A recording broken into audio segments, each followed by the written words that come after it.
normas de pureza sexual, Levítico 18 y 20. El Señor habló a Moisés para que entregara las siguientes instrucciones a los israelitas de parte suya. Como veremos, la mayoría de las siguientes normas están asociadas especialmente con la sexualidad de la nación.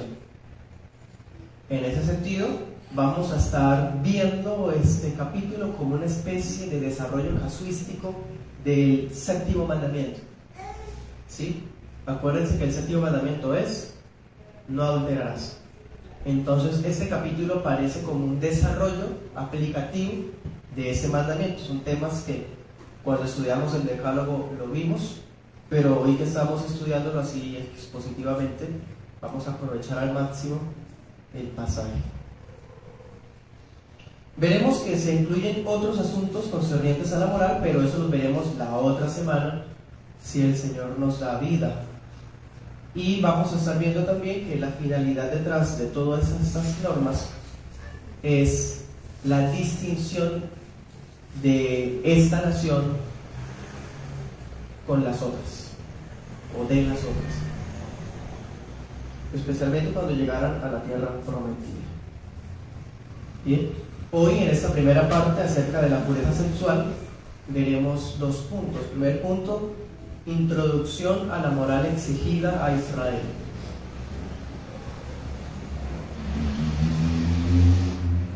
Y el segundo punto: uniones ilegítimas. Como se dan cuenta, lo mismo se está tocando en el 18 y en el 20. Solo que vamos a ver que en el 18 se menciona el caso y en el 20 se nos va a decir la pena que ha de pagar la persona que comete lo que está prohibido en el 18.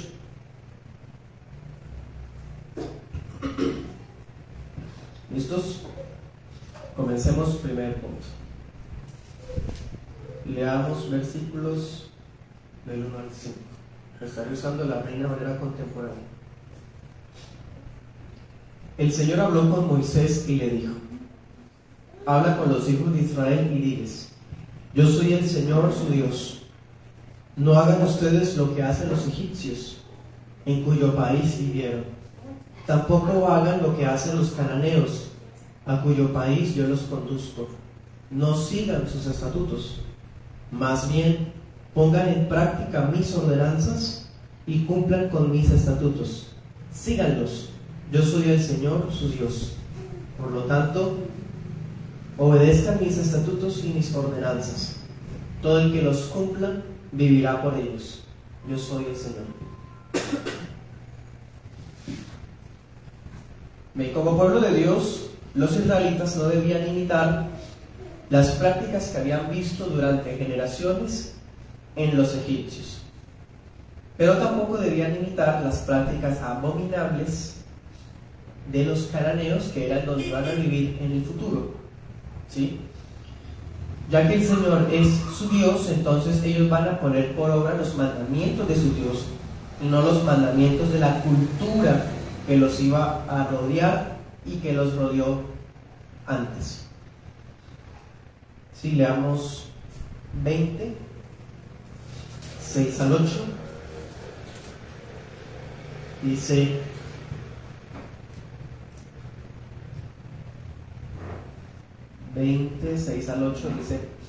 si alguien presta atención a los encantadores adivinos y se prostituyen y va atrás de ellos, yo me pondré en contra de esa persona y la eliminaré de su pueblo.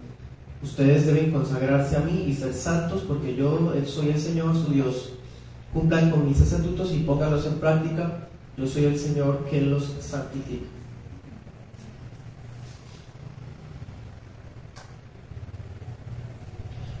Esta parte, cuando dice el hombre que cumpla los mandamientos vivirá por ellos, se refiere a que si ellos como nación guardaban la ley de Dios, entonces Dios les garantizaría una vida dichosa en la tierra prometida.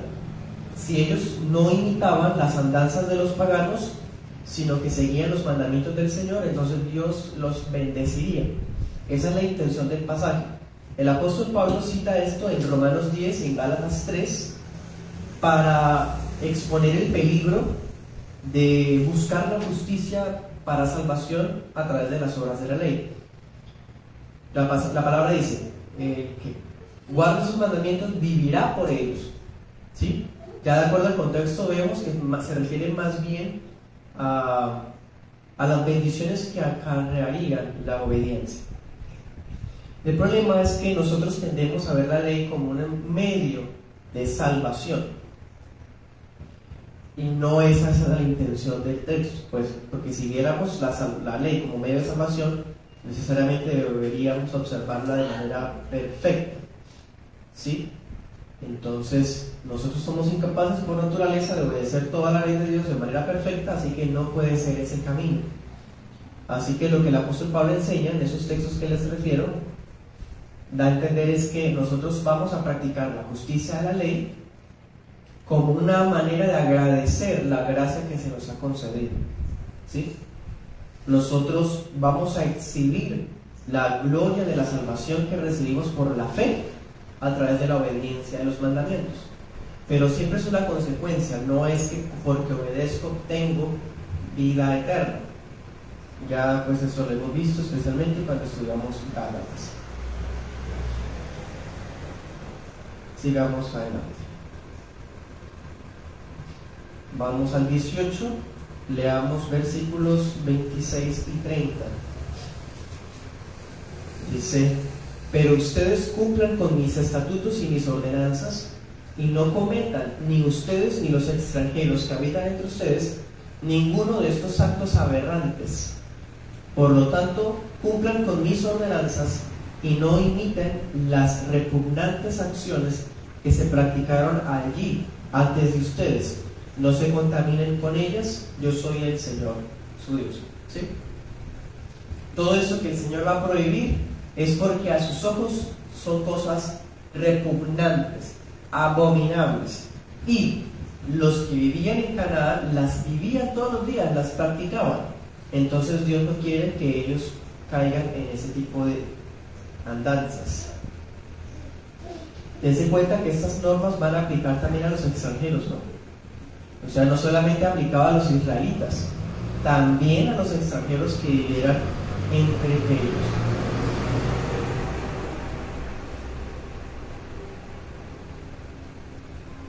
Con esta breve introducción que estamos mirando, ¿cuál creen ustedes que será la finalidad de todo esto? Les adelanto que el capítulo 18 de Levítico tiene que ver especialmente con una palabra, la palabra incesto.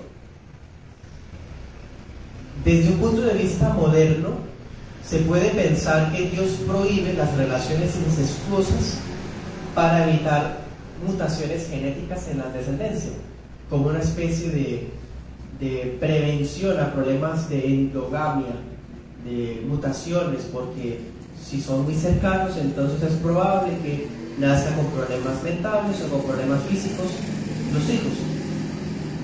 Pues hermanos, lo que estamos viendo hasta este punto, vemos que no es esa la finalidad de estas leyes.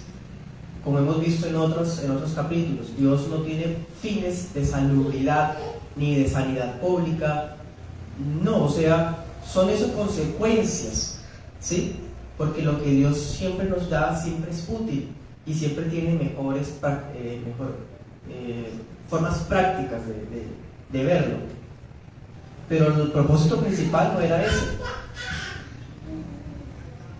La finalidad detrás de esas leyes es la salvaguarda de la santidad de los redimidos, porque dense cuenta una y otra vez, es marcar distinción entre unos y otros, ¿sí?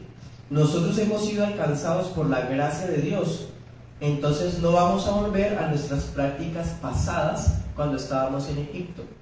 ¿Se acuerdan lo que decía 1 Pedro? 1 Pedro 4:3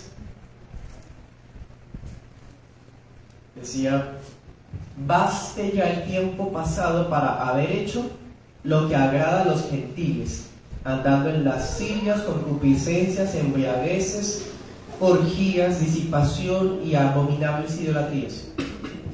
Ese fue el pasado, cuando estábamos en Egipto. Pero ahora tampoco podemos remedar los actos viles del mundo presente. ¿Qué hacíamos en el pasado? Bueno, lo sabemos bien. ¿Qué riesgos tenemos en el presente? Bueno, no solamente es cometer lo del pasado, sino también las cosas que están hoy. Efesios 5:11.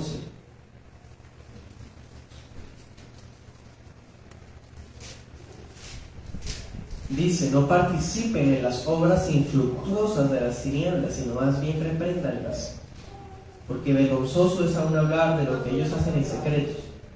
Esa es la descripción de lo que ocurre en el mundo presente. Tinieblas, prácticas que más bien debíamos reprenderlas y no vivíamos acá alcahuetearlas. Voy a citar a McDonald, abro comillas: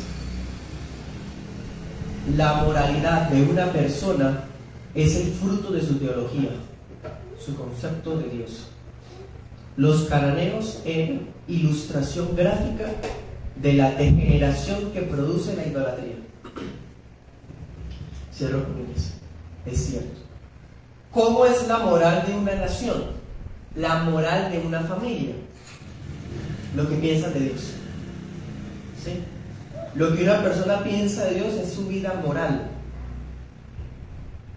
Los cananeos, ¿qué pensaban de Dios? Bueno, había dioses de fertilidad, dioses de promiscuidad, dioses de todo relacionado con sexo inmoral. Entonces, ¿qué hacían? Todos los actos viles y repugnantes que están en ese capítulo y en el 20 lo hacían los cananeos. Entonces, ese es un paralelo. ¿Cómo es la vida de integridad sexual y moral del pueblo de Dios? ¿Cómo es la vida del idólatra? Bueno, está marcada por la conducta y la práctica moral de cada cual. Entonces démonos cuenta, hermanos. En la primera parte del Levítico estudiamos que la ley de Dios tiene que ver con el código de sacrificios, con la manera como se adora a Dios. Pero vimos que a partir del 17 empieza la parte práctica, es decir, el código de pureza. Esto significa que la voluntad de Dios para su pueblo no solamente incluye lo concerniente a la forma en que debemos darle culto, sino también a la forma en que vivimos nuestras vidas individuales y familiares, porque los temas de incesto que se tratan acá son temas familiares, no solamente por los parentescos que vamos a ver, sino porque aquí lo que se va a censurar son los matrimonios ilegítimos.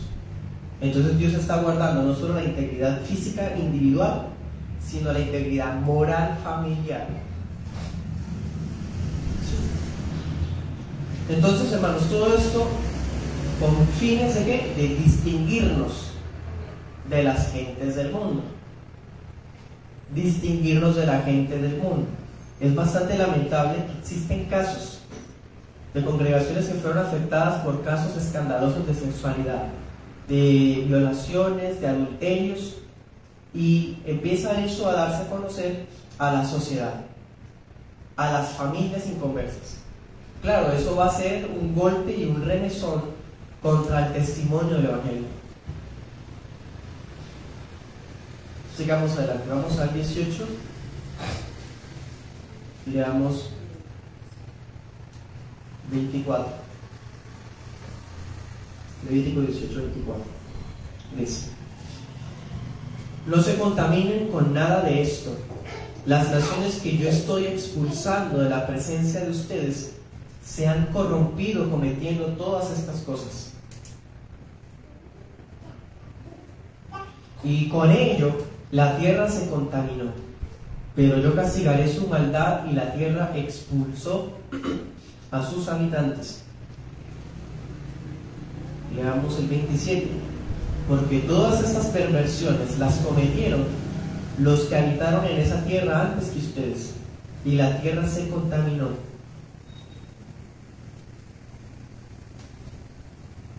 No vaya a ser que la tierra los expulse por haberla contaminado, como expulsó a la gente que la habitó antes que ustedes.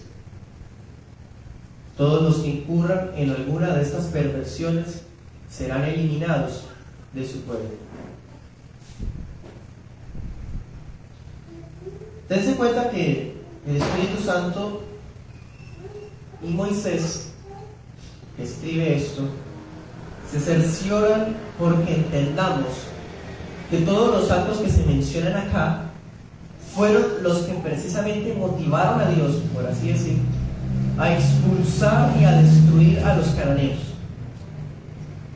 No sé si usted ha visto argumentos de ateos que dicen que Dios, blasfeman diciendo que Dios es inmoral porque promovía genocidios y mataba a mujeres y niños y en fin, mató mucha gente.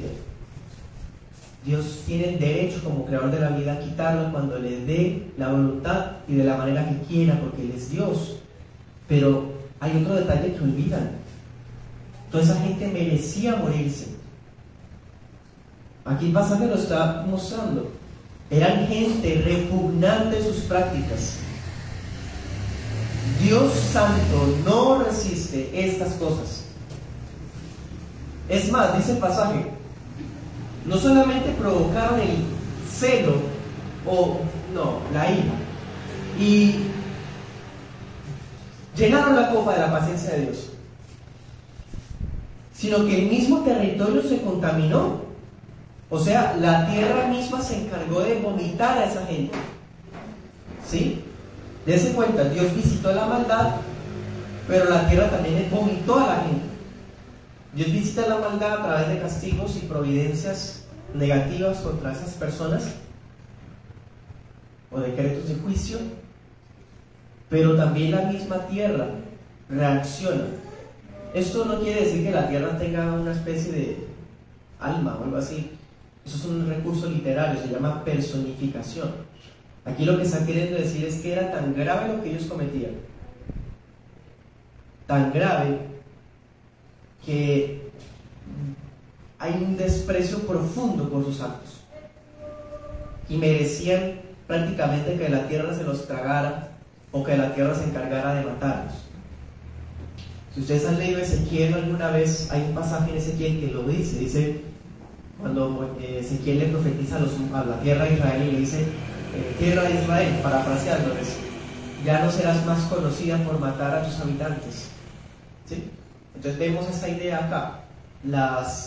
Los territorios empezaban a ser peligrosos en contra de aquellos que cometían esos pecados.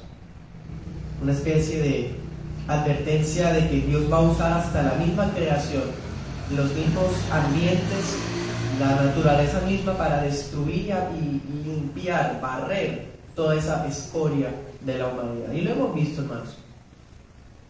¿Cuántas naciones han sido destruidas por catástrofes naturales? Y en muchos casos uno revisa y son zonas caracterizadas por inmoralidades. ¿Sí? Muchas veces, quizás no siempre, solamente como porque entendamos la idea mejor.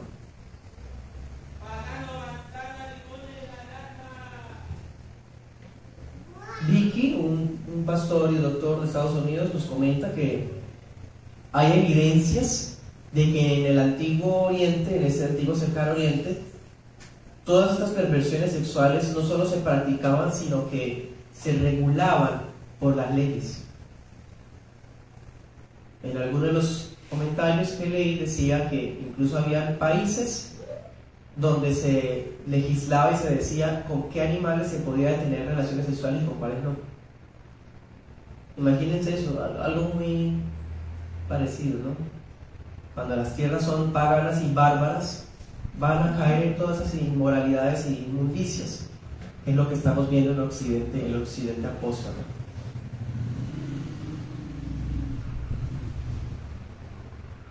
Dice la Peshitta: ellos hicieron todas estas cosas y me hastiaron, dice en esta versión, me hastiaron con ellos.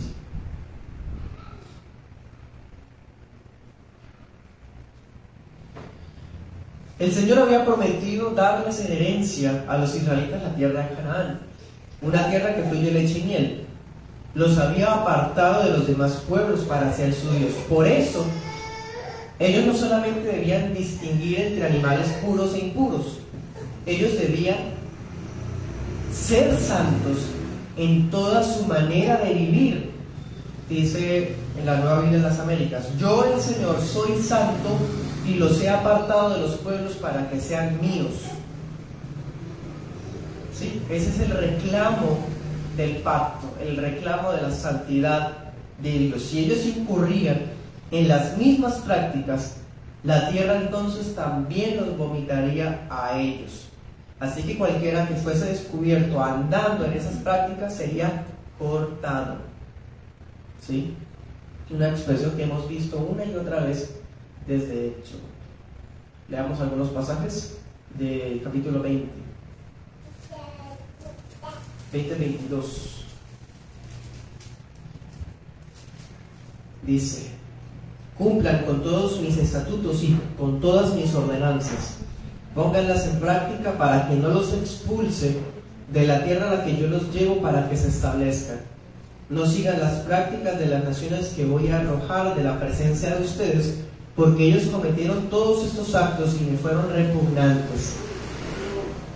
Pero a ustedes les he prometido darles posesión de la tierra de esas naciones. Es una tierra que fluye leche y miel, y yo se la entregaré a ustedes para que la posean como su herencia. Yo soy el Señor su Dios, que los ha apartado de los pueblos. Por lo tanto, ustedes harán distinción entre los animales puros y los impuros, y entre las aves puras e impuras. No se contaminen ustedes con los animales, ni con las aves, ni con ninguno de los reptiles a los que he apartado de ustedes por ser animales impuros. Ustedes tienen que serme santos, porque yo, el Señor, soy santo. Yo los he apartado a ustedes de los otros pueblos para que sean míos. ¿Se dan cuenta cómo se conectan ambos capítulos? Por eso es que los estamos viendo esta mañana juntos. Bien. Entonces, hermanos, esto fue la introducción de estas normas. En el primer punto vimos la finalidad detrás de estas leyes, básicamente la distinción de la nación. Vemos las advertencias porque el pueblo de Dios no practicara lo que vio en el pasado en Egipto, o lo que verá en el presente o en el futuro en los cananeos. ¿Sí? Eso es en resumen lo que vimos en esta parte. Vamos al segundo punto: uniones ilegítimas.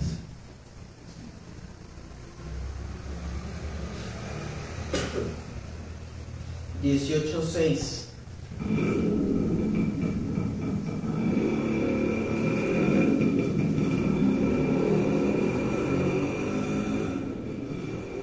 Dice: nadie debe allegarse a ninguna parienta cercana para descubrir su desnudez.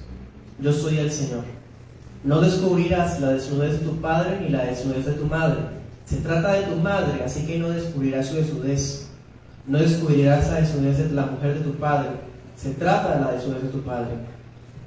No descubrirás la desnudez de tu hermana, hija de tu padre o hija de tu madre, nacida en tu casa o fuera de ella. No descubrirás la desnudez de la hija de tu hijo o de la hija de tu hija. Es tu propia desnudez. No descubrirás la desnudez de la hija de la mujer de tu padre, ha sido engendrada por tu padre y es tu hermana. No descubrirás la desnudez de la hermana de tu padre. Se trata de la familia de tu padre. No descubrirás la desnudez de la hermana de tu madre. Se trata de la familia de tu madre. No descubrirás la desnudez del hermano de tu padre. No te acostarás con la mujer del hermano de tu padre. Se trata de la mujer del hermano de tu padre. No descubrirás la desnudez de tu nuera. Se trata de la mujer de tu hijo. Así que no descubrirás su desnudez. No descubrirás la desnudez de la mujer de tu hermano. Se trata de la desnudez de tu hermano. No descubrirás la desnudez de una mujer y de su hija. No descubrirás la desnudez de la hija de su hijo ni de la hija de su hija. Eso es un acto perverso, pues se trata de parientas cercanas. No descubrirás la desnudez de la mujer de tu mujer, de la hermana de tu mujer, mientras que está viva, pues la harías su rival. Amén. Bien. Vamos a ver, hermanos, que el Señor señala, cuando habla de los temas morales, lo primero que señala es las relaciones afectuosas y sexuales prohibidas, es decir, el incesto. Es lo primero que va a tratar y por eso vamos a hablar hoy de eso primero, de las purezas normas de pobreza sexual. Hoy se conoce como relaciones incestuosas. El versículo 6 sirve como un encabezado, mírenlo bien, sirve como un encabezado y como un principio moral que va a regir todo lo que sigue hacia abajo. Es decir, que ninguno que es parte del pueblo de Dios se una a pariente próxima alguna. Ese es el principio general relacionado con los temas de incesto. No podemos allegarnos a parientes cercanos. Está prohibido y delante de Dios es considerado incesto. Pero bueno, ¿cuáles son los límites de esa cercanía? ¿Solamente son los consanguíneos o incluyen los de afinidad? ¿Sí? Entonces, el principio rector del versículo 6 está establecido y los siguientes desarrollan el versículo 6. O sea, los siguientes versículos nos va a decir qué es un pariente cercano. ¿Ven? Eso es importante para fines de hermenéutica básica y de exégesis. Ya leímos. La lista incluye textualmente los siguientes casos de prohibición: relaciones sexuales. A propósito, abro paréntesis. Dense cuenta de las expresiones que se usan, ¿no? Son hebraísmos, son eufemismos, o diríamos nosotros, regionalismos. No descubras la desnudez, no te acostarás con, ¿sí?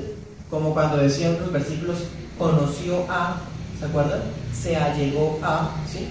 Son expresiones que apuntan al tema sexual, a las uniones sexuales, pero por implicación no solamente habla de sexo, también habla de relaciones sentimentales y también habla de la unión matrimonial, porque es que desde el punto de vista de la ética bíblica, sexo y matrimonio están unidos. Entonces, si se habla de sexo, está implicando matrimonio, ¿sí?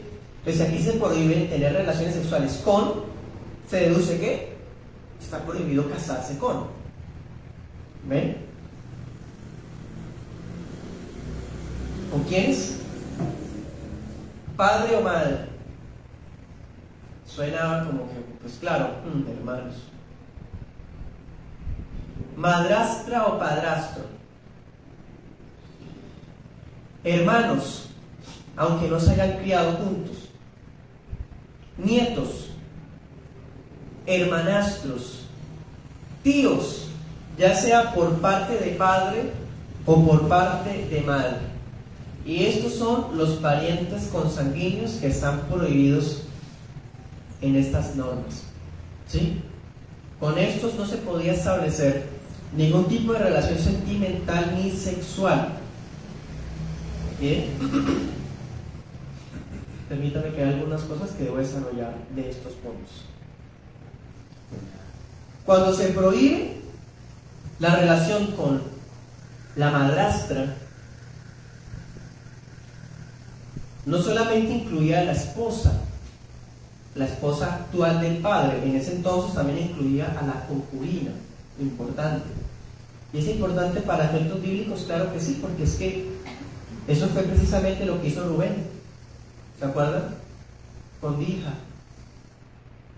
Él perdió la primogenitura por eso.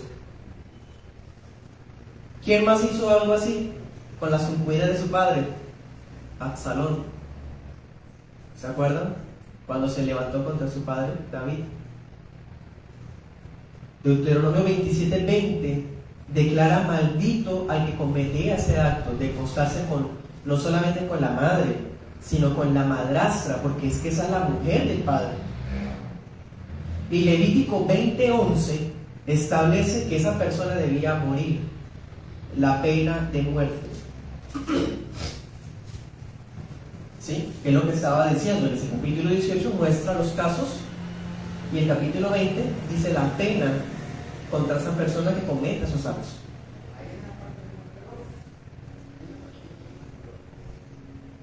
Cuando se habla de los hermanastros, dice la Biblia, es cosa execrable. ¿Qué expresión, no? Cosa execrable como algo ruin, bajo y vergonzoso. Dice, por tanto serán muertos a ojos de los hijos de tu pueblo. Levítico 20:17, esa era la pena contra el que tuviera relación con un hermano o con un hermanastro. Deuteronomio 27:22 también pues aparece esa prohibición. Y algo interesante, hermanos, en el 20:17, muy interesante es esto. Ahí no solamente está refiriéndose al acto de fornicación como tal entre hermanos o hermanastros, sino dense en cuenta los términos que usa. Habla de mirar, de ver, ¿cierto que sí? De mirar o ver. Eso significa que también está prohibida el voyerismo, o sea, el exhibicionismo entre hermanos. Eso es algo ruin, algo bajo. Dice, cosa execrable. ¿Sí? Entonces los que cometían ese acto debían morir, había pena de muerte.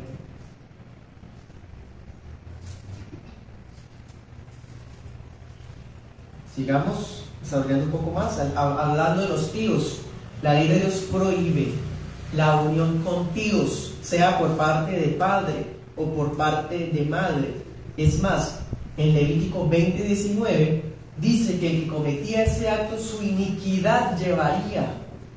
Es decir, esas personas no iban a tener manera de ir al tabernáculo para hacer un sacrificio y ser perdonados. No, era un pecado que tenían que cargar. Por lo tanto, debían ser excomulgados de la nación, como una especie de destierro, de expulsión de la comunidad.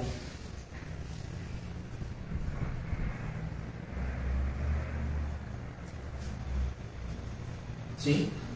Entonces, listo, ya vimos los consanguíneos con los que se está prohibido la relación sentimental, sexual y matrimonial. Padre, madre, madrastro, padrastro, hermanos, aunque no se hayan criado juntos, nietos, hermanastros y tíos. ¿Sí? Dentro de la moral bíblica eso está prohibido.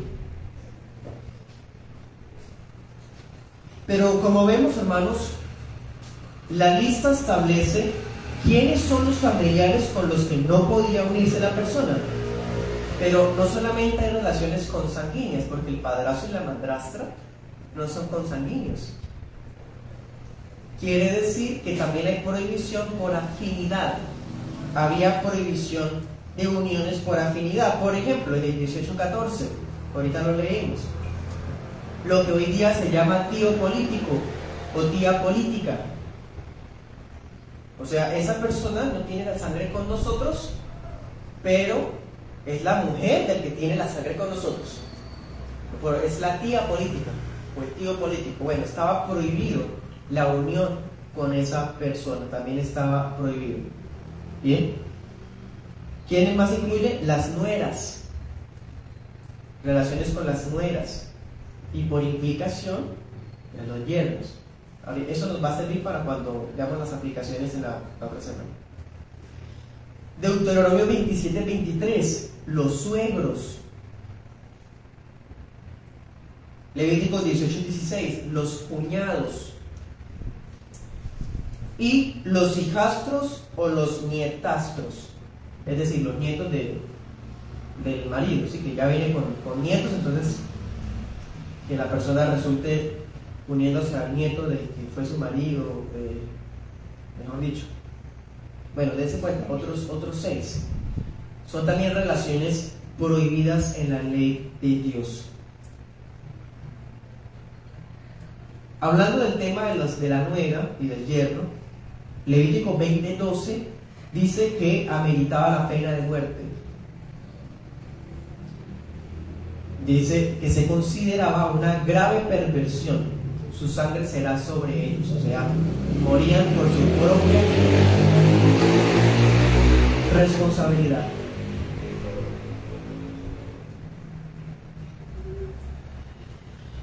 Luego, hablando del cuñado, desarrollemos un poco esa idea.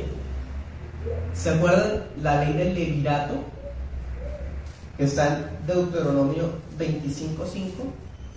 ¿Qué es la ley del levirato? Cuando un hermano moría sin dar hijos, su hermano podía tomar a su esposa, ¿se acuerdan? La ley permitía eso. Ojo, esa relación estaba prohibida porque era la cuñada. Solamente se podía cuando el hermano ya hubiera muerto y que no hubiera dado hijos. ¿Sí? De lo contrario, la unión estaba prohibida. Por decir alguna pareja que pues el fulano murió, no tuvieron hijos, ella ya es viuda, no estaba casada, entonces el hermano de él podría casarse con la cuñada, porque pues ya el hermano murió, ¿sí? Pero la ley está mostrando es que si esa cuñada y el hermano habían tenido hijos, la unión entonces está prohibida por voluntad de Dios. ¿Ven? Levítico 20, 20 al 21. Los que tuvieran relaciones sexuales con un tío o con un cuñado, dice la ley, morirán sin hijos. Morirán sin hijos, como una especie de sentencia. Eso significa, uno podría pensar, ¿no?, que sus hijos nacerían con malformaciones genéticas o ellos serían estériles. Pero algún comentarista dice que es más probable que haga referencia a que si de esa unión surgieran hijos, los hijos no iban a ser incluidos en los registros del país. Morirán sin hijos, ¿sí? O sea, sus hijos no existen, no son parte de la comunidad, eran como extranjeros, como paganos.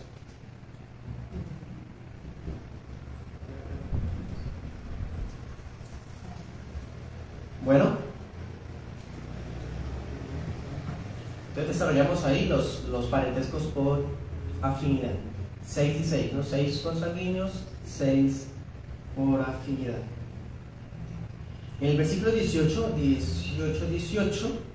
ustedes saben que en ese entonces existía la poligamia, estaba vigente. Entonces el Señor prohibió que un hombre se uniera a dos hermanas simultáneamente, para que no hubiera rivalidad entre ellas. ¿Qué recuerdan con eso? ¿O a quiénes recuerdan? A Raquel y Lea. Toda la vida las dos hermanas se pelearon por quién le daba más hijos a Jacob. ¿Quién era la más amada? Y así vieron toda la vida, hermanos. Entonces el Señor dice, o sea, está implicando que se permitió la poligamia. Es decir, que un hombre pudiese tener más esposas. Un hombre. Porque acuérdense que la cultura era patriarcal, ¿sí? Entonces en ese entonces el hombre podía tener dos esposas siempre y cuando ellas no fueran hermanas. A no ser que ella muriera, la hermana muriera, ahí sí ya podía estar con la hermana. ¿Bien?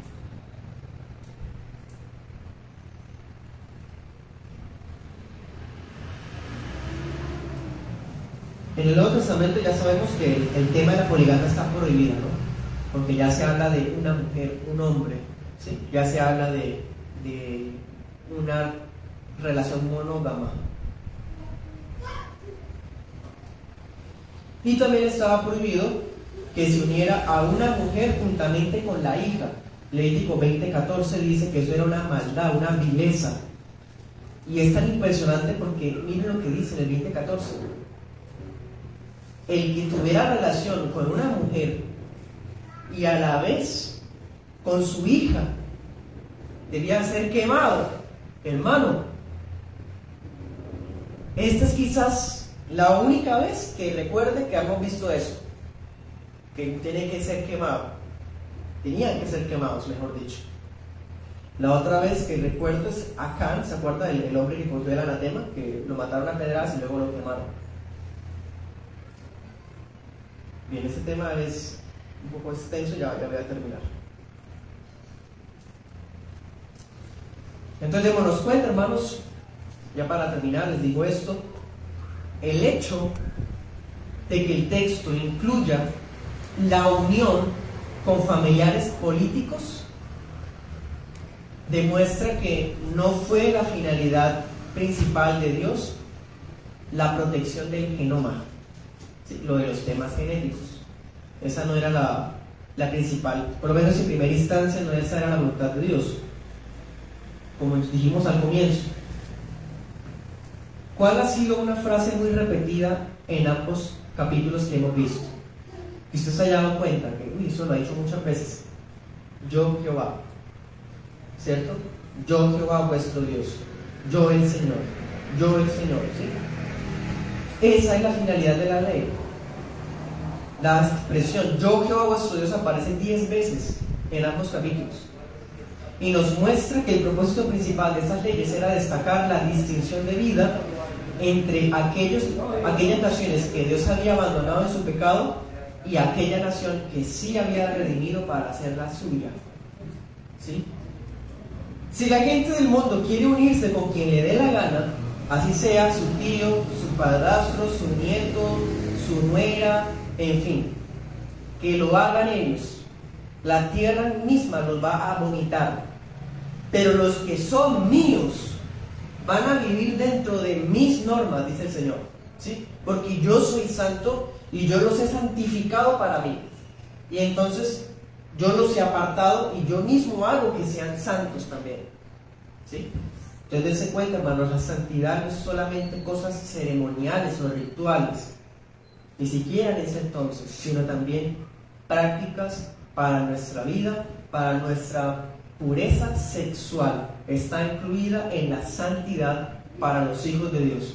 Y esta santidad refiere a de quién nos fijamos cuando dejamos que en el corazón surjan sentimientos o afectos amorosos por alguien, más allá del familiar. Mucho cuidado, porque esto está vigente. Quizás las penas no, porque tenemos ahorita unas normas civiles y penales distintas, pero delante de Dios todo eso sí está vigente. Un hijo de Dios, una unión así que se haya llevado a cabo dentro de alguna de estas líneas, no es legítima delante de Dios. Bien.